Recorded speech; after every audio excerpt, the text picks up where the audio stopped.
Sorry for that delay. Okay, so this woman, her name is Shabran Palessa Mohammed, and she's an award-winning activist, lawyer, journalist, mediator, and impact strategist. And so she's begging for the world to understand the importance of what she's sharing. And she is part of the World Council for Health. So I will leave a link in the description of where you can keep up on this important story, because this important story is not over. So have a good listen here. And if I feel like maybe people need me to stop and explain what she's saying, because I've watched this a couple times, I will do that. I'd like to shift from there to focus on the first part of my topic today, or presentation today, which is this high-level political declaration that was adopted through an act of fraud and an act of aggression at the United Nations General Assembly 78, 2023. So what happened was the UN attempted to pass a political declaration on the 20th of September. It was opposed by 11 countries who sent a letter to the UN General Assembly President, copying in the Secretary General Antonio Guterres. They sent the letter on the 17th of September.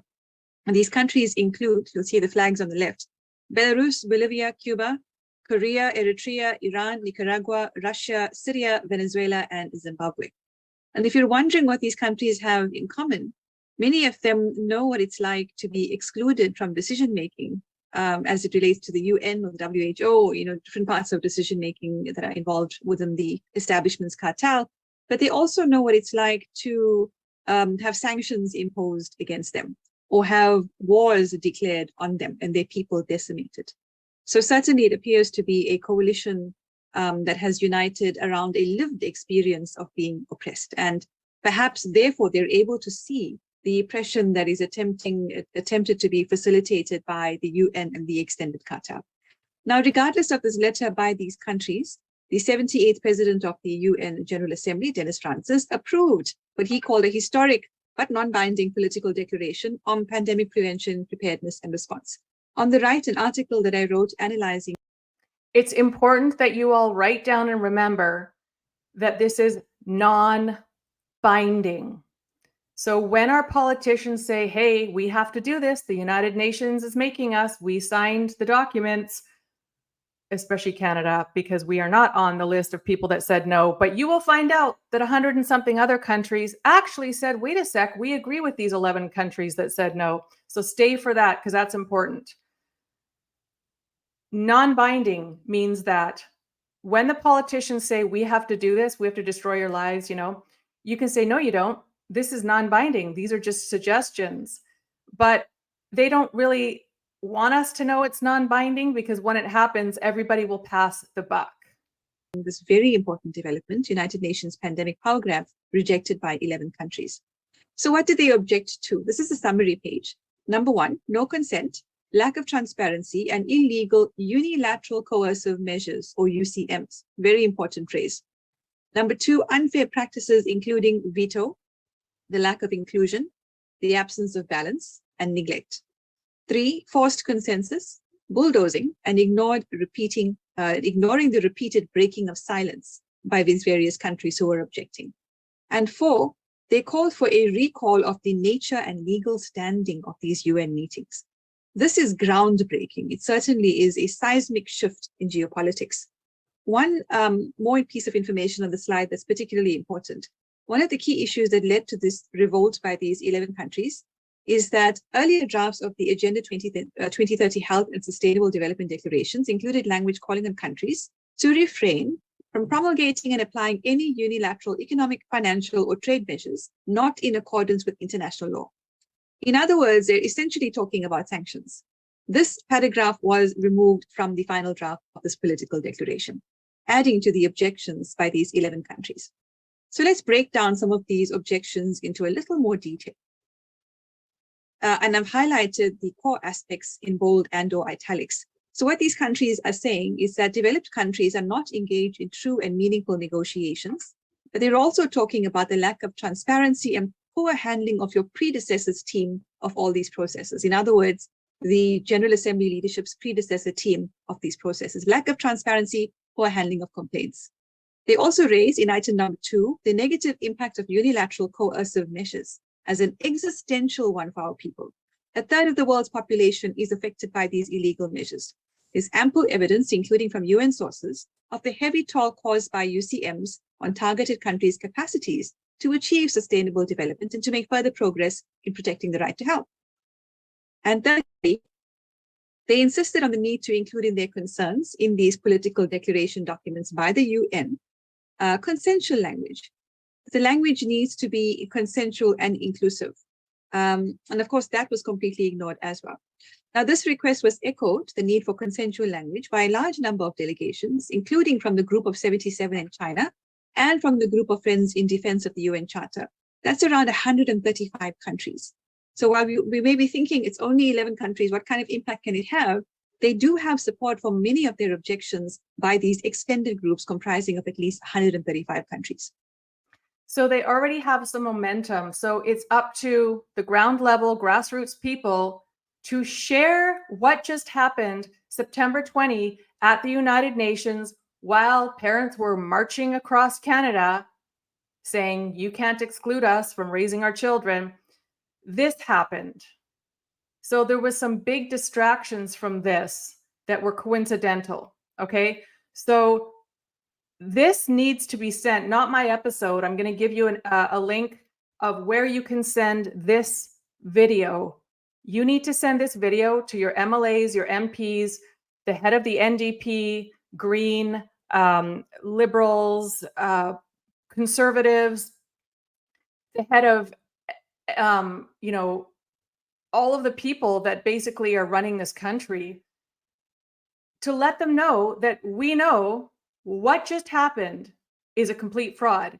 And when the head of the UN said, oh, we just agreed to all this stuff, which she's going to get to it, he literally ignored the failure and said, yep, everyone's agreed to this. This is great. We're moving forward. That's what a huge fraud the UN has become. And we need to get ahead of it and tell the leaders of Canada and all you guys watching from America, New Zealand, South Africa. I have viewers from all over, but this is you guys as well too. We need to get ahead of it and say, hey, we saw what just happened, complete cover up, complete fraud. So if you try to sell our rights to the UN when they come in and do what they plan to do, we already know it didn't pass. So we need to set them up for failure, because the fact this guy pretended everything went well is shocking even for the United Nations. Some of the other objections raised, as you'll see in item 4, the legitimate concerns of a large number of developing countries have been ignored. I'll pause there to mention that developing countries essentially means countries that have been colonized, have experienced or are experiencing imperialism, and have experienced or are experiencing sanctions. So it's their duty to express their concerns. This is what these 11 countries say in this letter objecting to the UN political declaration. Number 5, they highlight the forcing of unfair practices which pretend to impose a kind of veto on certain issues and pretending to even prevent their discussion within the framework of intergovernmental negotiations. Now, the subject of veto is a very sensitive one. The United Nations has a Security Council, which essentially imposes its will on all of the other countries. So the United Nations is in fact a contradiction in terms and cannot work with the existence of the Security Council. Objection number 6, negotiations were not conducted in a truly inclusive, fair and balanced way. The delegations, these 11 countries' delegations, witnessed how some delegations were accommodated a great deal and others' priorities, including theirs, were bluntly neglected. They go on to highlight the outcome of this high-level political forum on sustainable development was reopened with the purpose of exclusively accommodating the priorities of a few delegations from developed countries. So it's very important for them to have actually highlighted this. And of course, nothing was done to reflect and accommodate the fact that the silence had been broken repeatedly. So in other words, during COVID-19, the UN and, or by extension, the WHO had developed the silence procedure where they would pass a document through, and because of what they called, the greatest pandemic of our lifetimes, the only way to actually object would be by breaking silence. So there's no formal process that the gathering with the assembly would have to go through. Doesn't make any sense to keep continuing. The United Nations has literally become a mafia, you guys. They're not even following any kind of law. They've literally become a mafia. And so we need to actually call them what they are, because they are not following any laws. Continuing doing that, considering there's no pandemic. In fact, there never was any reason to go through such an undemocratic process. But the silence was broken by these 11 countries and ignored by the UN. As they highlight in item 8, the attempt to ignore formal communications of delegations from developing countries. Item 9, the attempt to force consensus by your predecessor's team, as I mentioned earlier, as well as the lack of transparency, inclusiveness, and the efficient use of limited time available then to find compromises. So they waste time, and then they say there's no time to eventually or to try and attempt to find compromises to the objections that are raised. And under 12, they very importantly express their insistence to recall the nature and legal standings of these meetings facilitated through the UN, including but not limited to the SDGs, this high-level meeting on pandemic prevention, preparedness, and response, high-level meeting on universal health coverage, and a high-level meeting on the fight against TB. And so they raise a specific... These people are awesome. Are you understanding what they're saying here, guys? Our delegation would also like to recall the nature and legal standing of the meetings in which the SDGs, Sustainable Development Goals Summit, the high-level meeting on pandemic prevention, preparedness, and response, the high-level meeting on universal health coverage, and the high-level meeting on the fight against tuberculosis will take place. So they're just saying all of this is illegal and unlawful. So good for these countries for speaking out. It took somebody, Canada, they don't even bother because we're just a bunch of, I don't even want to say the word what Canada is right now, but we got to wake up the Canadians. The General Assembly Resolution 67/219, its paragraph 9. All meetings convened under the auspices of the GA, General Assembly, shall operate under the rules of procedure of the main committees of the Assembly as applicable, unless otherwise provided for in the present resolution. Of course, this didn't happen because it was circumvented through the silence procedure, and the General Assembly President essentially deciding that this declaration had passed without the countries actually agreeing to it, and despite the objections to it. And so they expect this process, as you'll see in 15, to take place at a later stage. These are what these 11 countries are saying, but the General Assembly will formally consider the adoption of this declaration. So not through the President of the General Assembly. That's not the way it's done.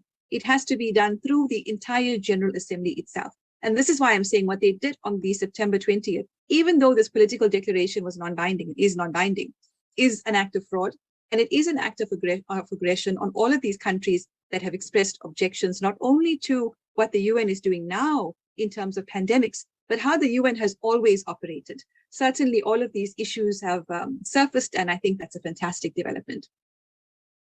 And so on the last slide regarding objections in 17, they say our delegations oppose any attempt to pretend to formally adopt any of these draft outcome documents in question. Excellent.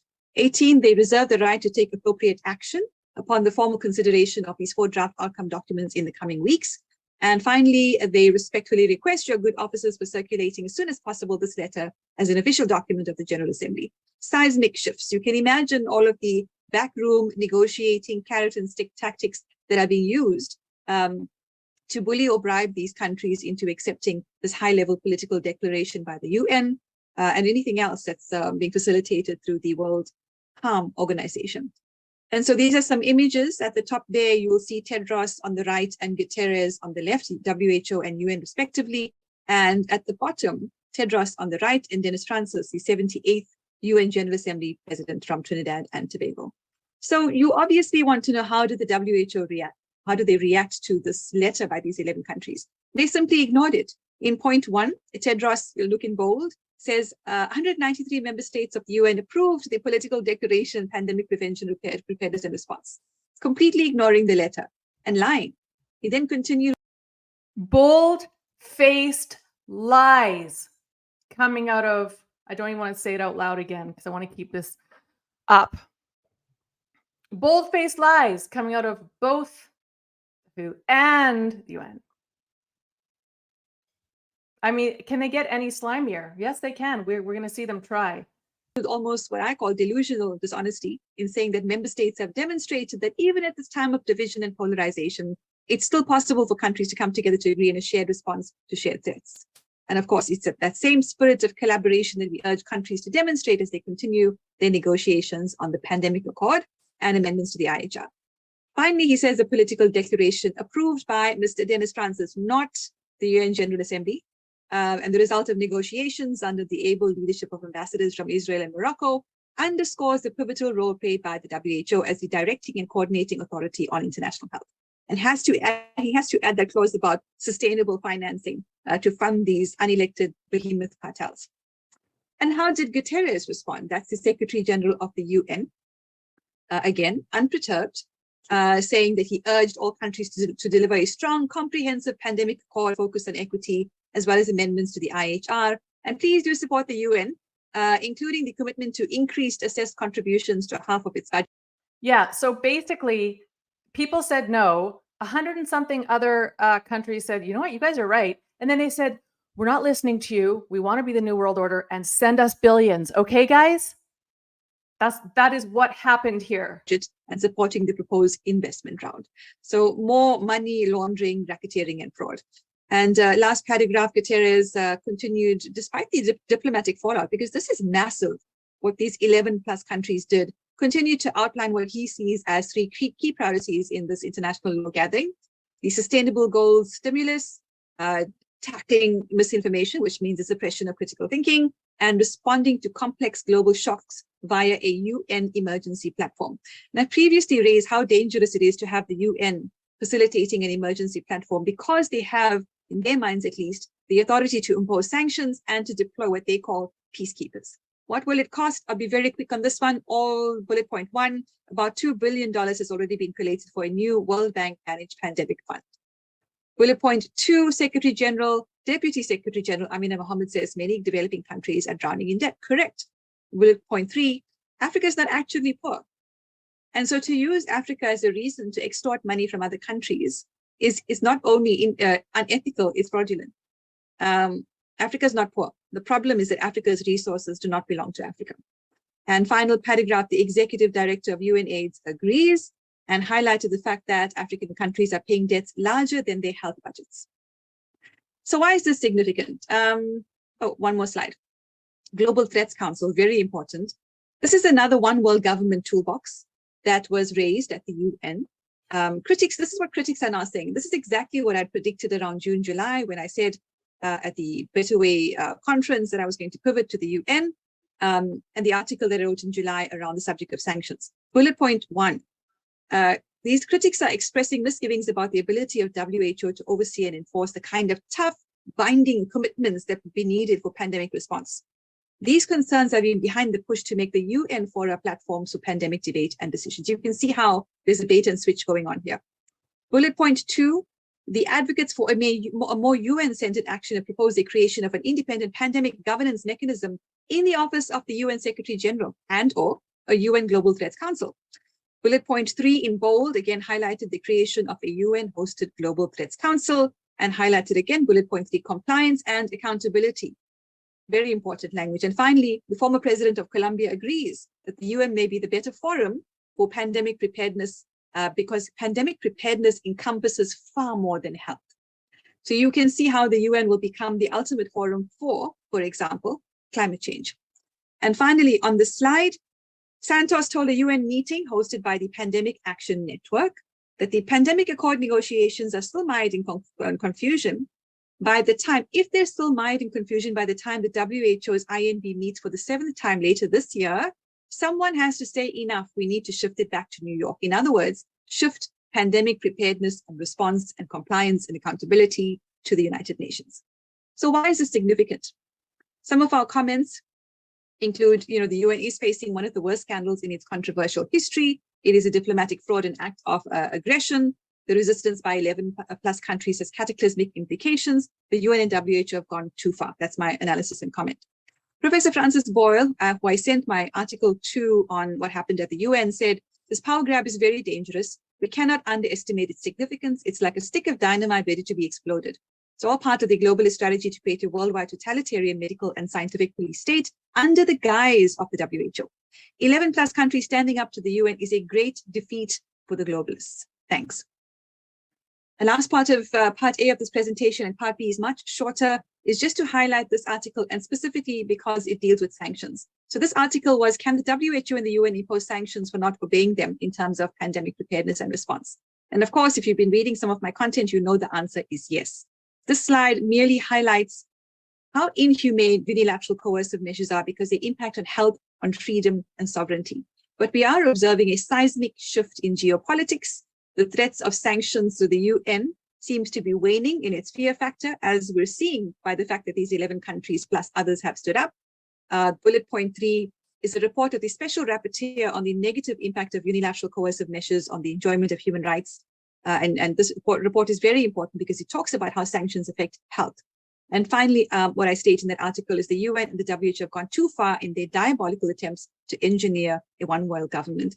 It is my anticipation, expectation, and forecast that more countries are going to be joining this coalition and asking themselves why they should remain members of the UN, United Nations, and the World Health Organization.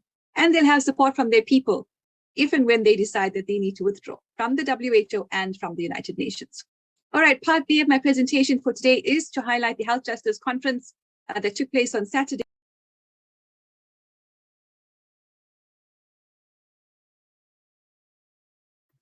Sorry, muted. I'm not going to play the rest because she was talking about an event that's passed already. But again, I will direct you where you can find this woman, this website. I've probably given you guys this website address 10 times in the last year, but it's so important as well. I did a quick video, which most of you probably saw, but for those of you that didn't, Leslyn Lewis from the Conservative Party of Canada has put forward a legitimate petition that our parliament in Canada has to look at to exit the WHO. She also mentions the UN and all their power grabs there too. So if you haven't signed it yet, this is going to be in the description as well. I think it's got about almost 30,000 signatures so far. Let's make it 10 million. There's time. Share it. Make sure you share it with everybody and tell them the importance of this. So yeah, guys, I can't tell you how important what this woman just exposed is. We have to get ahead of this and let them know that no, none of this passed. They just said, we don't care what you think. This whole vote was fake. We don't care what you think. And for those of you that don't know, the United Nations is actually the Committee of 300. It is actually the central bankers. And they've put forward leaders who have no problem with genocide. Look at Tedros. Anyway, please do share this, and I will be back again to actually out more information about. I did an episode with Parallel Mike, and I've never on Facebook had Facebook stop allowing shares and put up a sign that says has to go through security check. I've never had that. I've had stuff taken down because they say it's misinfo, which we know it's not. I've had, for bullying, which I wasn't even doing. I've never had sharing being stopped with a security check tag put on it. So they stopped allowing shares when I brought on Parallel Mike about the great raking, but put a T in front of raking. I can't even say the key words. So he's going to come back on again because he's discovered something else about Seed & Co, where if there is a cyber attack on online records of who owns what stocks, etc., in the banking system, then they will have no idea who owns stocks in the banking system. When there's a cyber attack, guess who gets ownership of, not that they don't own it already, of what you own? Because, my God, there's been a cyber attack. Shoot, guys, sorry. Well, we're just going to own everything, and then we'll just probably give you guys back credits, and it'll be digital, and everyone will just be equal because we have no idea of knowing who owns what. God, that darn cyber attack. I wonder who did that. It's getting even worse. So Seed & Co, CEDE and Co. If this app gets taken down because I'm talking about all this stuff, I'm going to redo this episode And I'm just going to play what she's saying without all this commentary, because that was a separate issue that is a lot easier to expose than what I just talked about right now. So maybe I shouldn't have done that, but we'll see. I'll redo it if I have to, and put it out as just on its own what we need exposed. Again, send this to all of the leaders in your nation, not this episode. The link I send you showing this woman who is a lawyer, award-winning activist, award-winning journalist, mediator, and impact strategist. They would rather look at her than me talk about this stuff because I'm just a podcaster. Please share this. Thank you guys. Thumbs up, share, subscribe, wherever you're watching this.